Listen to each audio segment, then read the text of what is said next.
Welcome to the Business SOS podcast. This is Rich Sierra, president of Florida Small Business Legal Center. This is episode 138 of the podcast as we continue working our way to episode 200. I'm very excited about that. So today we have a special guest with us. I have a colleague and a friend. He's a business litigation attorney who we have worked together in many cases. He's also a mediator and an arbitrator. I welcome my friend and colleague, Matthew Fornaro. Rich, thank you for having me. Glad to be here. Excited. Matthew, and happy birthday. Thank you. My birthday was yesterday. I'm old. All right. No, I'm old. I'm old. Yeah. So, Matthew, I've been wanting to have you on our podcast for some time, and finally our calendars finally aligned. Finally. To be able to bring you here. So, I've done episodes, as I mentioned to you before, on mediation, arbitration, but I have not had a mediator and arbitrator actually come in and talk to us. But before I do that, tell me a little more about your practice. It is Fornaro Legal. Is that correct? Yes. Okay. And you do kind of the same thing that I do, but tell me more about your practice. Let's start with that.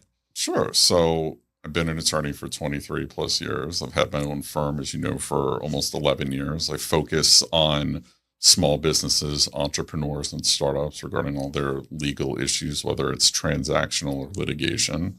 And that's essentially my practice. That's my wheelhouse, and I stay in it. I don't get out of my lane. I stay in my lane. I know. We both do have pretty much the same practices. Yeah, exactly. We can have another episode on war stories. Exactly. We have a lot of war stories to share. So I want to talk about mediation in this case because I'm a big proponent of mediation, and I want to have our listeners to hear from an actual mediator that practice mediation. So let's start from the very basics. So what is mediation? So mediation is a form of alternative dispute resolution. So it can be within a court case, there's mediation that you have to do. Within an arbitration, there's mediation you have to do, or pre-suit or whatever, you can do mediation. So mediation is, again, one of the forms of alternative dispute resolution. It's where there is a neutral mediator who facilitates parties trying to essentially settle a case. So here's what happens. You have a neutral mediator who much of the time is an attorney or a former judge. Better yet, those are the mediators that I like to use myself personally, are former judges. And they're, well-versed in whatever subject matter you have your mediation in. So you always try to pick a mediator who has been involved in cases like yours before. You don't want like a family law mediator for your business dispute, or you don't want, something, whatever. So then what happens is you set up your mediation. In this day and age, it can either be in person or it can be on Zoom. I personally don't care. I love Zoom, so I'm cool with Zoom. A lot of people still want to do it in person, which is fine. I mean, I had a mediation 2 weeks ago that lasted for 12 hours in person at the Gray Robinson office in Brickell on a Friday. I didn't get out of there till 10 p.m. So you can do it in person, you can do it on Zoom. So what happens is you have, your mediator, then you have your plaintiff or claimant or one side, and then you have your defendant or your respondent or the other side. And then they show up at the mediation, whether it's in person or on Zoom. Before the mediation, obviously you want to plan and do everything. So a lot of the time you send the mediator like a synopsis of the case, you send them the pleadings, you send whatever, you send your spin on things, you send what your settlement goals are. Maybe, you don't show your full hand, but you tell them, I'd be willing to take X amount of dollars for this case or whatever. And then obviously you also prepare with your client to go over the mediation process so that they understand what's going on and they understand what mediation is and what mediation isn't, which surprisingly, sometimes it's very hard to have a client understand just what is going on in mediation or whatever, because they get a lot of preconceived notions or whatever, particularly, whatever, when I'm the mediator and they come in and they're unprepared, it's very interesting to try to explain to them, no, I'm not doing this. No, I'm not doing that, because the mediator is a true neutral. They're supposed to be unbiased. They don't make findings of fact or conclusions of law. Correct. They're not supposed to, if it's done pursuant to the Florida rules of civil procedure, they're not supposed to comment on how great your case is, how terrible your case is, or anything like that. They're not supposed to do that. They can give you an evaluation where they say, I've seen cases like this, and I've seen cases go this way or that way, but they can't say, Rich, your case is crap, or, Rich, your case is great. So you show up at the mediation, hope you've been prepared, you understand what's going to go on. You show up, you're all in one room, whether it's in a Zoom room or a real room in the real world, and you have your initial opening statements, generally speaking. So then the mediator will say, I'm Matt Fornaro, I'm a mediator. Here's my background. Here's what the mediation process is. And they explain mediation, where they're neutral. They're not finding fact, conclusions of law. Everything that's said is totally confidential. Yeah. Nothing that happens at mediation leaves mediation. Be cordial, be nice towards each other. I understand it's hotly contested no matter what kind of case it is, but still, be nice. You don't have to be mean or whatever. And then they just go over the general ground rules of mediation. Then generally you have one side makes an opening statement. The other side makes an opening statement. Sometimes you waive opening statements if it's like very hotly contested to just kind of, because, I'm right, you're wrong. I'm smart, you're dumb. You don't need to say that to the person's face, particularly if it's very animated or whatever. So then you have your opening statements, and then from there you split up and you go caucus.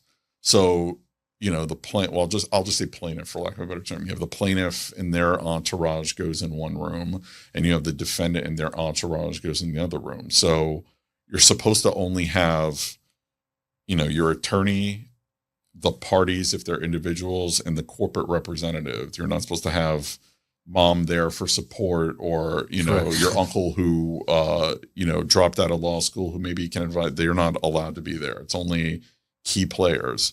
So then the mediator goes back and forth and tries to essentially facilitate you getting to a deal. And again, it's all totally voluntary. No one's making you do anything you don't want to do. The mediator has a conversation with you and discusses your case and what it is you're looking for, what it is you want to do, what it is you'd like to see would happen, what your claims are, what the defenses are, the counterclaims, anything like that. Then they go to the other side and they talk about the same thing. And obviously everything they say is confidential unless you tell them to tell them something. So if I tell you, Rich, we'll settle this for $1 million, but don't tell the other side. Mediator can't tell the other side. But if I say, Rich, tell them we'll settle for $1 million, they'll go tell them they settle for $1 million. So then the mediator tries to get the people over the course of time to go back and forth to come up with solutions to try to resolve the case.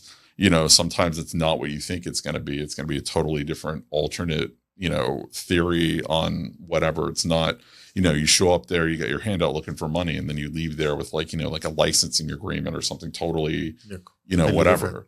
So you go back and forth, and then eventually, you either work towards a resolution, again, totally voluntary. No one's making you do anything you don't want to do. Try to get to yes. And if you can't get to yes, and it's not going to settle, then you have an impasse. And what an impasse is means we tried, we just can't settle the case. So then the parties go about their business. Either if it's pre-suit, then they file suit. If it's arbitration, they go back to arbitration. If it's litigation, they go back to court and proceed forward with the case. The mediator sends in a mediator's report that says the case wasn't settled. Here's who attended. And that's it. The mediator is done with the case. Or if the case settles, then depending on the circumstances, you can have the mediator draft up a settlement agreement. You can have the parties draft up a settlement agreement.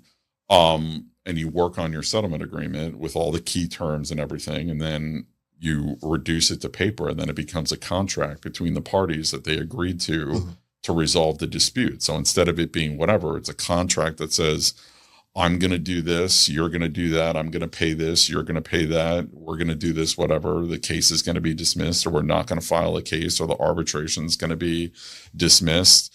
And that is basically it. Those are your options. That's kind of mediation in a nutshell. Obviously, that is a super simplified view. It gets incredibly complex, and there's a lot of moving parts that can happen. A lot of things can happen. One of the things, though, I can tell you from being a mediator and having dealt with this as an attorney as well, is that, there's this whole concept of, and it's becoming more prevalent, I've seen, at least in my practice, of a lot of people trying to get out of deals that they make or modify deals after the fact. Yeah.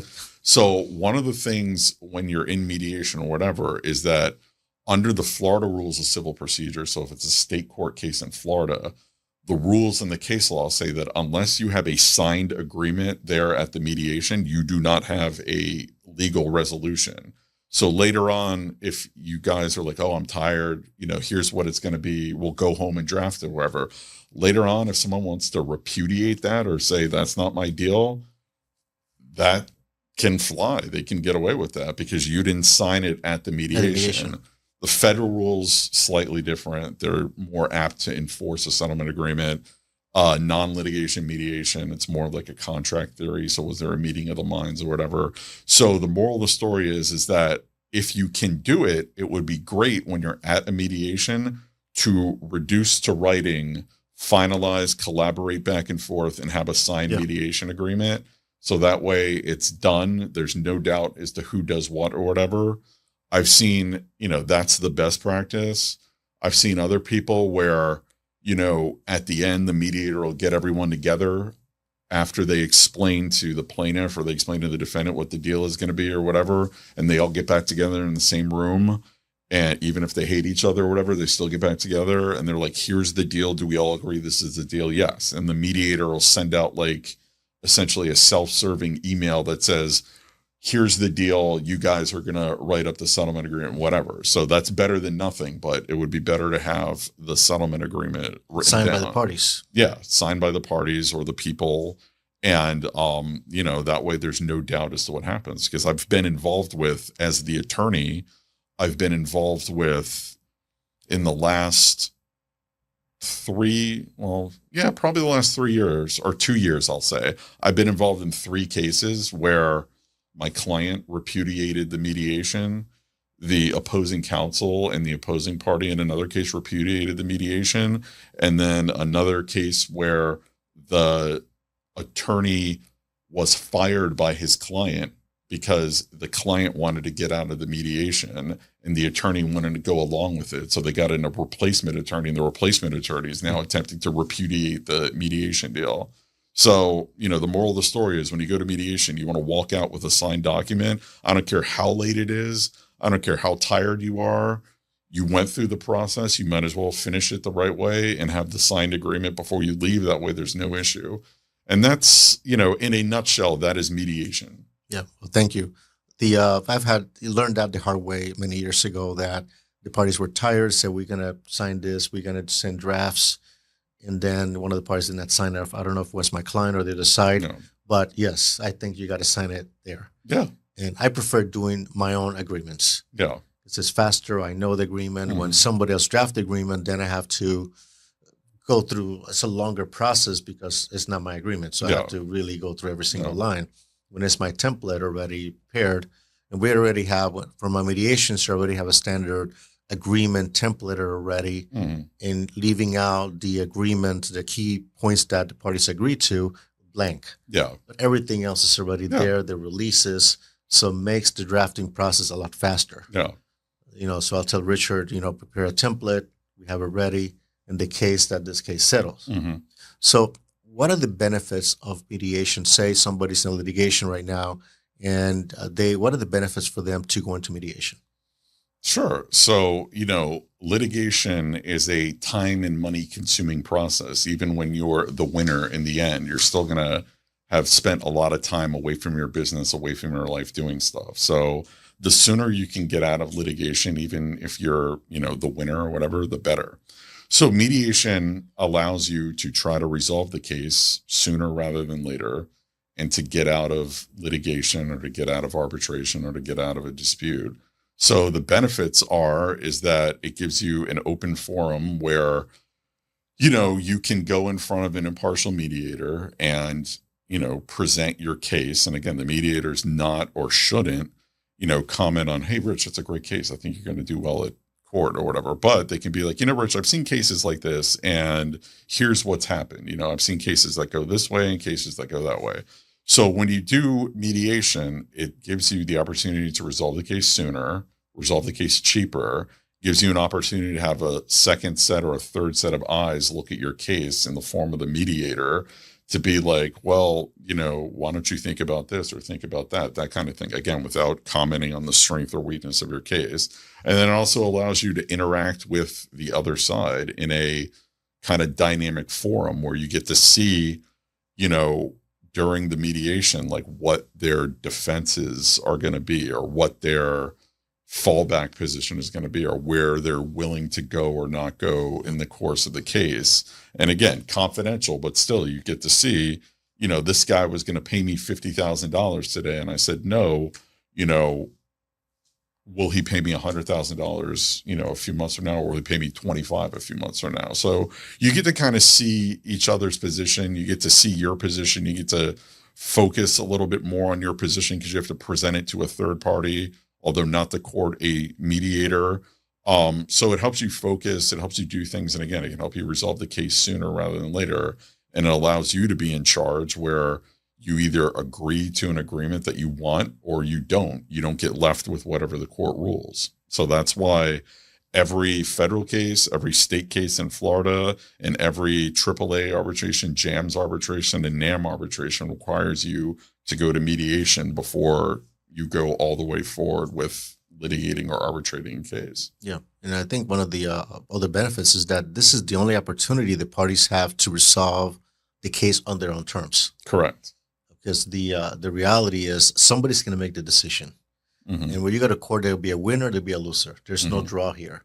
So when I tell my clients, this is your only opportunity. And in reality, you are in charge. Mm-hmm. We are there to assist. We're there to provide advice and give some guidance.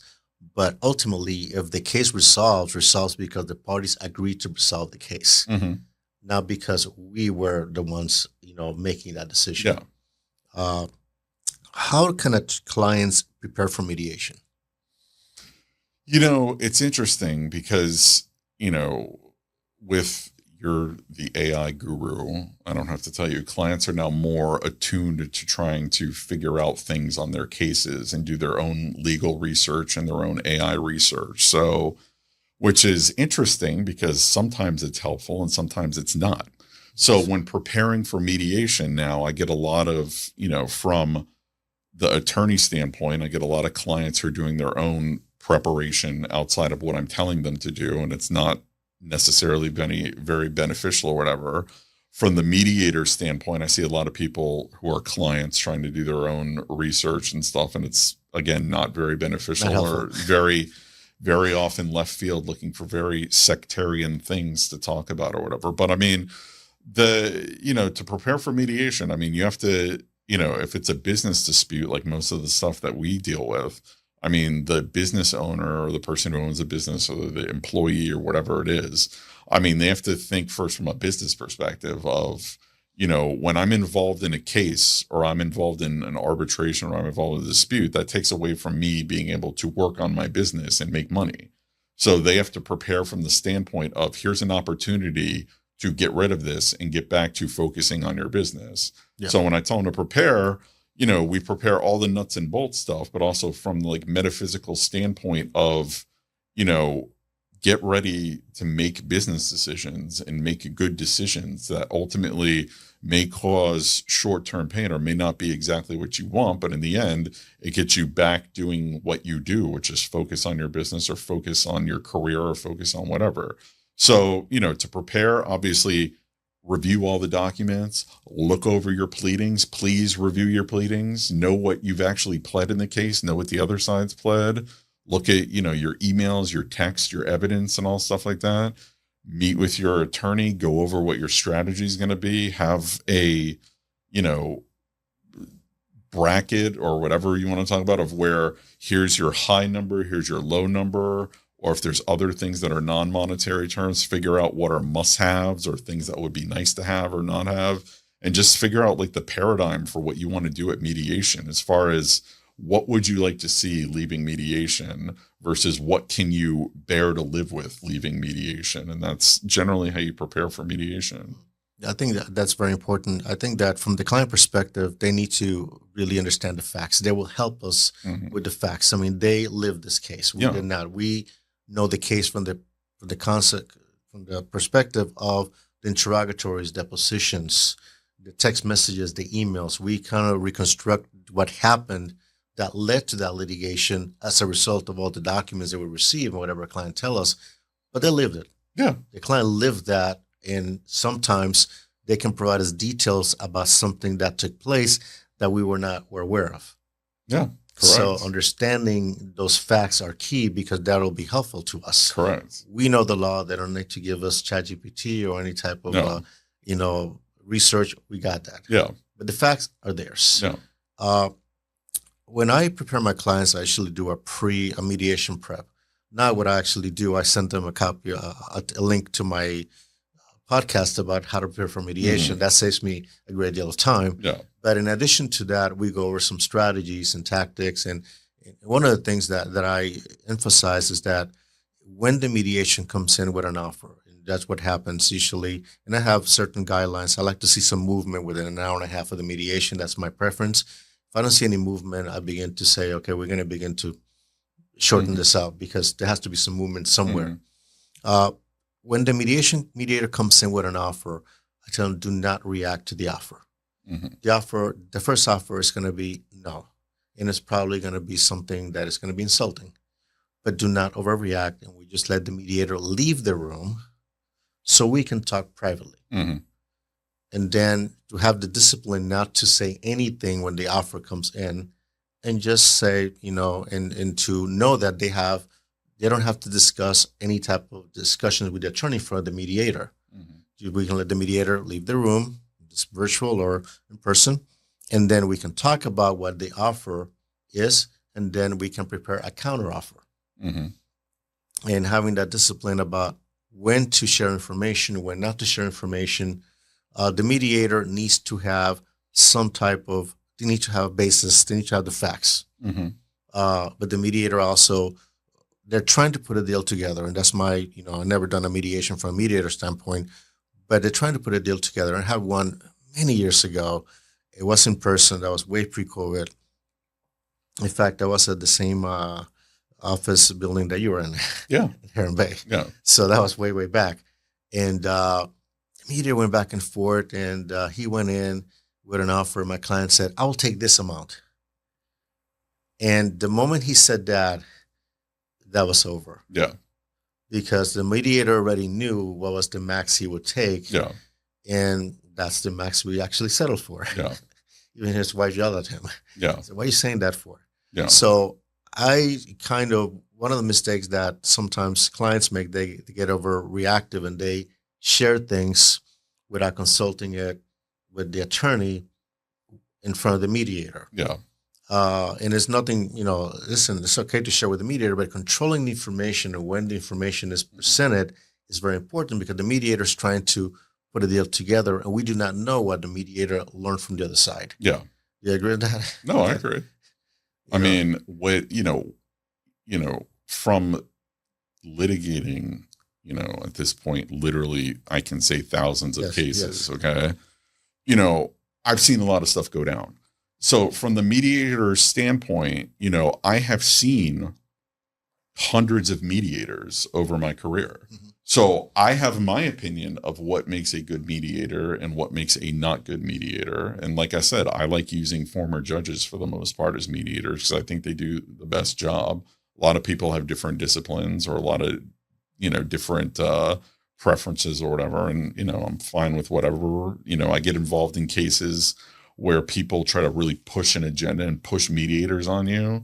And, I'm pretty amicable to that for the most part.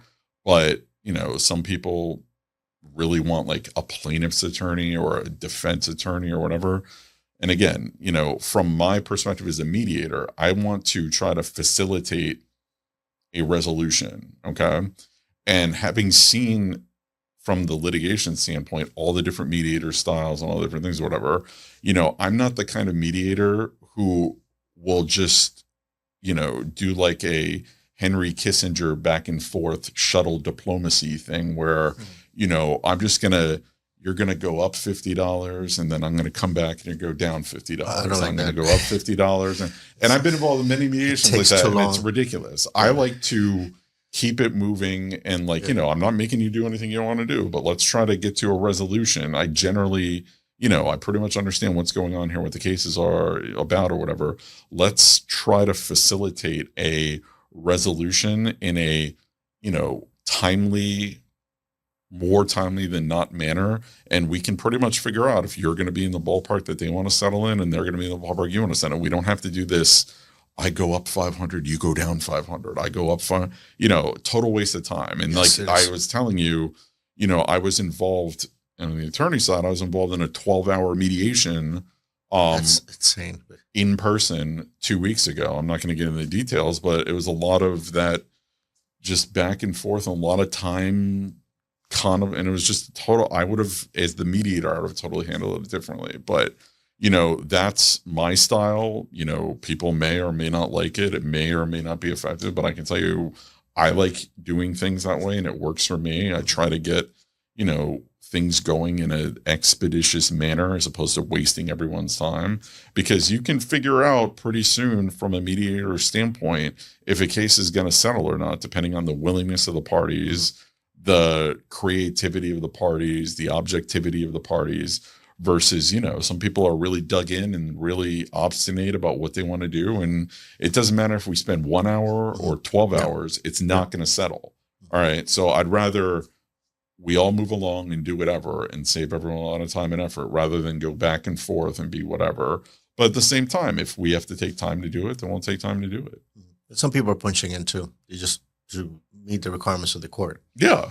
And a lot of people, show up, the requirements for mediation is like, show up. You're supposed to show up and negotiate in good faith. And what that means, I don't know, because I've seen, people show up where it's like, here's my top offer, I'm done. And okay, I guess that's good faith or whatever. You showed up and you made an offer that wasn't what you're seeking. So I guess you compromised or whatever. But, some mediations just aren't going to go anywhere. And the sooner you figure that out, the better it is for everyone, rather than trying to, beat a dead horse. It's not going to come back. It's dead. It's not happening. Yeah. It is also beneficial. I like it simply because it gives me an opportunity to know about the other side's position as well. Mm-hmm. And for me, when I do the opening, it's the only opportunity that I have to speak directly to the other party outside of a depo, which is more structured, or in trial, which is a direct or cross-examination. But there I can actually present our case. And this is the first time that they will actually meet me as the opposing attorney. So they kind of gauge, okay, this is the attorney I'm going against. So it is an opportunity to introduce myself and tell them this is our case. I have a few more minutes before we wrap up this segment. You mentioned you prefer judges for mediators. Why is that? Because, judges have seen and done a lot. Okay. They've seen your kind of case. They've seen it go one way. They've seen it go the other. Even though, again, if it's done pursuant to the Florida Rules of Civil Procedure, then it's supposed to comment on the strengths or weaknesses of your case, but they can tell you from years of experience, I've seen your case go here and I've seen your case go there. So they don't bring a partisan bias, to the thing. They're just there to call balls and strikes, even though they're not supposed to be calling balls and strikes. When you use certain attorneys who, like I say, have certain backgrounds, they have an unconscious bias towards their background, whether they know it or not. And I've seen it happen in many mediations where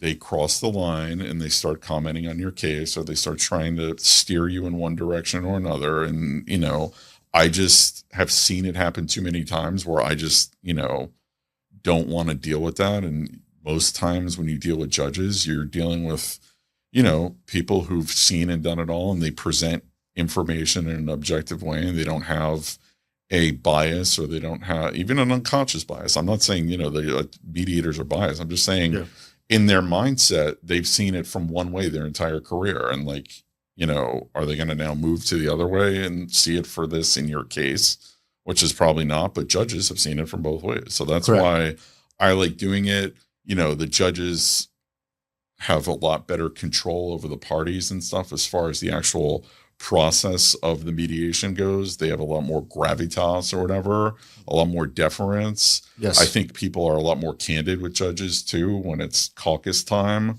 versus just, like in a regular attorney or a regular mediator. So that's why I like using judges. I mean, there's great non-judge mediators out there too, but my preference personally from the litigation standpoint is I like using former judges. They cost the same amount, although some of them are very expensive, a lot of the judges are the same price as, a non-judge mediator. So, I mean, it's not like it's, for the most part, a price difference or a price point difference.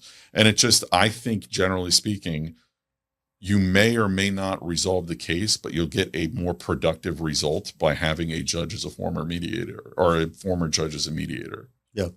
You also, the price is it's a little bit more in some cases, depending on the case. Sometimes a judge or a regular mediator. Yeah. Especially depending on the amount of the controversy and the complexity of it as well. Yeah. My rule is that I work with anybody as long as they prepare. Yeah. They need to prepare and read the material. Yeah. Not show up there and say, what is this all about? Yeah. We both have seen that before, and this just becomes very frustrating. Yeah. So Matthew, how do people find you? Well, check out my website, which is fornarolegal.com, which is my last name, legal.com. It's got all my contact information on it. It's got all my social media. It's got all my blogs. It's got all my podcasts that I've been guests on. It's got my white paper. It's got a lot of information for, small businesses, entrepreneurs, and startups regarding transactional stuff, litigation stuff, mediation, arbitration. It's all on there. Thank you. Thank you very much. I'm glad you have time to do another segment with us. Yeah, arbitration. Glad to. All right. Thank you. Let me close the show the way I usually close it. Thank you again, Matthew, for joining us today. Thank you, Rich. I was glad to be here. This is exciting. And for anybody who wants to have a question about this podcast or any other podcast, my email is rich@richsierra.com. If you want to give us a call, my number is 866-842-5202. My website is floridasmallbusinesslegalcenter.com. We're in Facebook and Instagram at FSB Legal. If you want to see the video of this podcast, we're at youtube.com/@Richard Sierra. Remember my book, Business SOS, 8 Common Legal Mistakes Business Owners Make and How to Avoid Them. It's available on Amazon, Barnes & Noble. You can ask for any local bookstores as well. Until next week, this is Rich Sierra. Remember that my goal is to have you succeed.